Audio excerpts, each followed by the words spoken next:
ఇక తన తండ్రి మాటలకు ఎదురు చెప్పకుండా స్రవంతి శేఖర్తో కలిసి వాళ్ళ ఇంటికి బయలుదేరి వెళ్తుంది. కూతురు వస్తుందని, మరదలొస్తుందని అందరూ చాలా సంతోషంగా ఎదురుచూస్తూ ఉంటారు. చంద్రం కూతుర్ని తీసుకుని ఇంటికి చేరుకుంటాడు. వారికోసం ఎదురుచూస్తున్నటువంటి బావలు వాళ్ళమ్మ అలా చూస్తూ ఉండిపోతారు. ప్రయాణం బాగా జరిగిందా అమ్మా? నీకోసం మీ ఇద్దరు బావలు ఎదురు చూస్తున్నారు, నువ్వెవరిని పెళ్లి చేసుకుంటావో అని. ఎవరినో ఏంటి, తను నన్నే పెళ్లి చేసుకుంటుంది.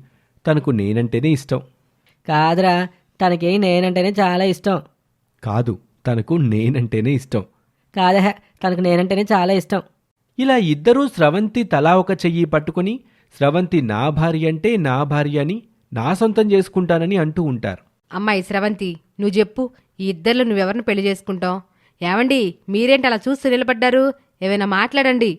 నేనేం మాట్లాడాలి? మీ ఇష్టాలు మీకెట్టా ఉంటాయో అమ్మాయికి కూడా ఒక ఇష్టం అంటూ ఉంటుంది కదా.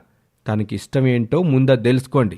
ఇది అమ్మాయికి కూడా తెలుసు కదా, తనెవరో ఒకరిని చేసుకొని తీరాలని.